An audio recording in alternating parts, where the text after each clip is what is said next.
Hai, nama saya Feliana dengan NDH 33 dari angkatan 17, Klatsar CPNS KDOD Samarinda. Topik kali ini saya akan memberikan sedikit pemaparan mengenai komitmen mutu.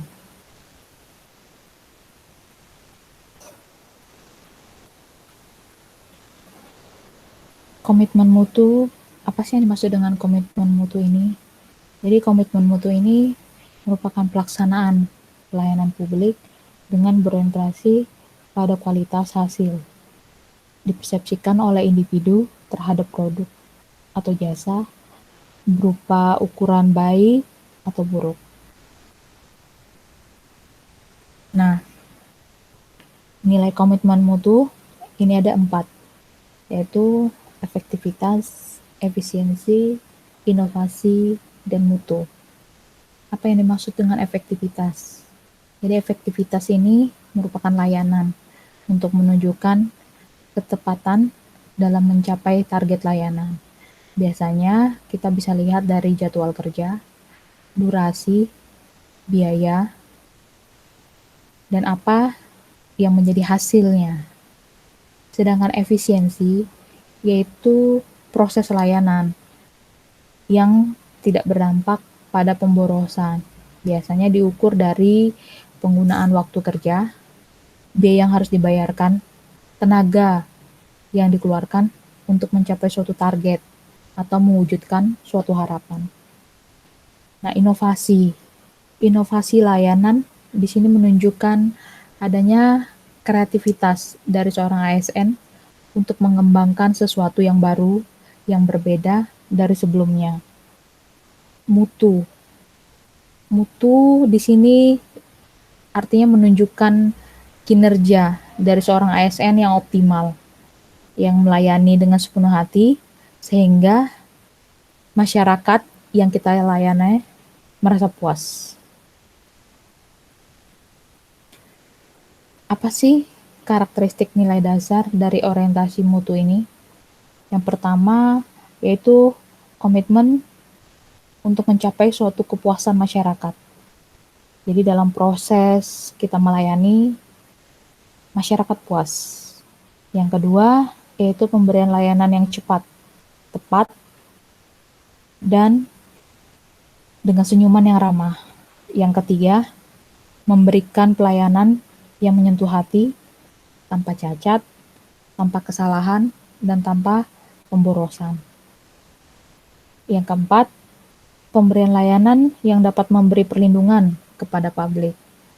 Yang kelima, dengan pendekatan ilmiah dan inovatif dalam suatu pemecahan masalah dan pengambilan keputusan, sehingga masyarakat pada akhirnya nanti akan merasa puas dengan pelayanan yang kita berikan. Yang keenam, yaitu perbaikan secara berkelanjutan, di mana setelah kita melakukan berbagai hal, kita harus melakukan perbaikan.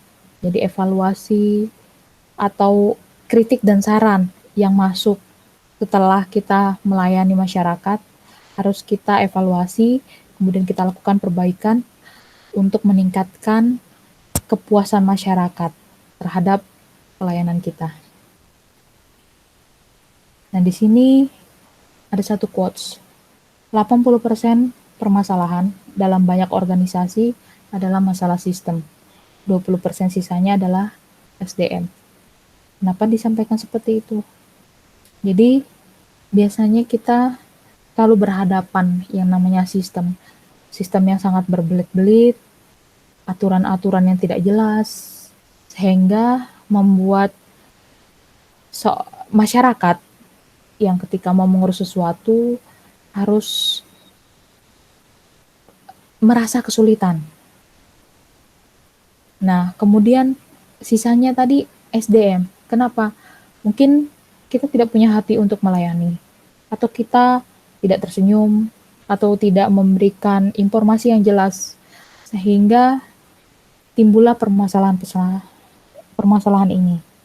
Oleh karena itu, sebagai seorang ASN, kita dituntut untuk selalu menjaga komitmen kita untuk meningkatkan kualitas dan mutu untuk bisa memberikan kepuasan. Nah, komitmen mutu pada ASN alangkah baiknya apabila seluruh aparatur penyelenggara dapat menampilkan kinerja yang merujuk pada nilai dasar dari orientasi mutu tadi. Nah, setiap individu harus turut memikirkan bagaimana langkah perbaikan yang dapat kita lakukan dari posisi kita masing-masing. Nah, di lain pihak, seorang pimpinan harus mampu melakukan pemberdayaan secara optimal, memberikan arah menuju terciptanya layanan prima yang memuaskan, baik itu stakeholder maupun ASN itu sendiri. Nah, di sini kita bisa lihat ada dua gambar, di mana yang pertama ketika mengurus suatu izin, kita sebagai ASN tidak boleh membeda-bedakan antara yang kaya, miskin, atau etnis ini, atau suku ini, atau agama ini. Kita harus memberikan komitmen mutu kita untuk semua lapisan masyarakat.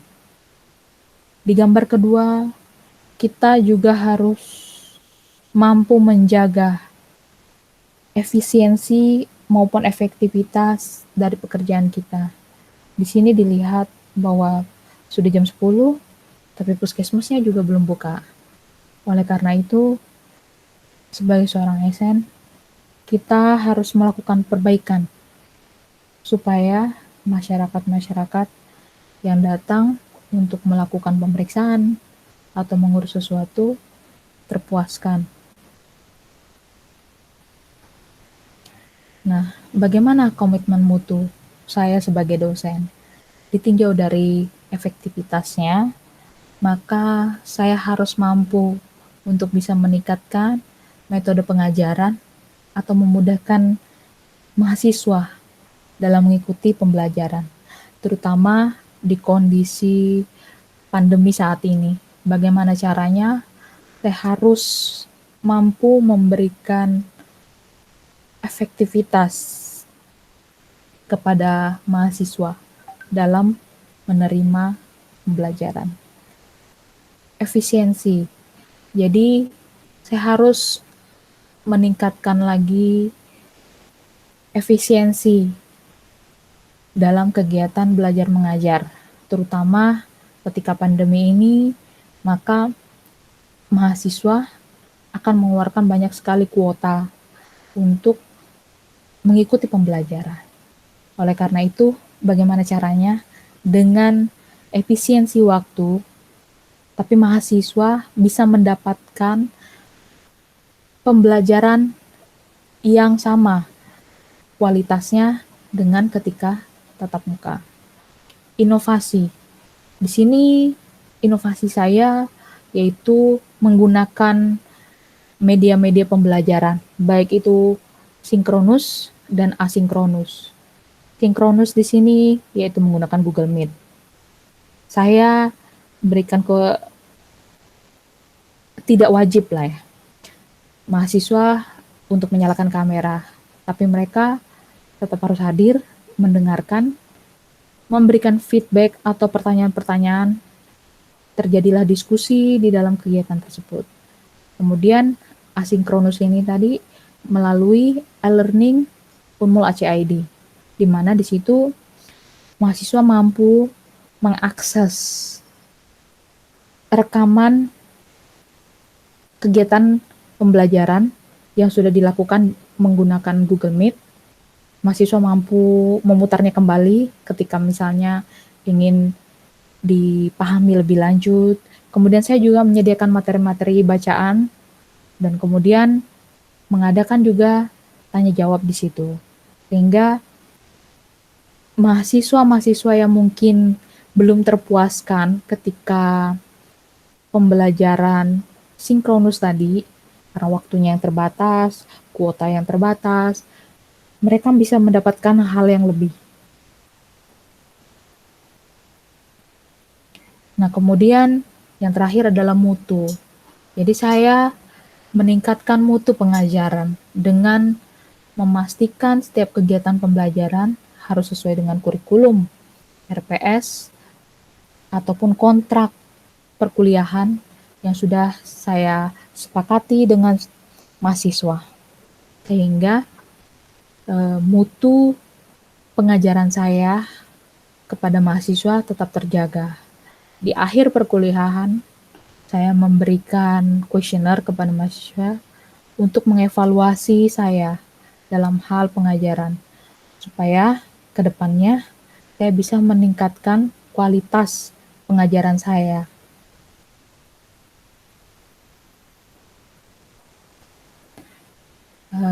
Mungkin itu saja pemaparan saya mengenai komitmen mutu.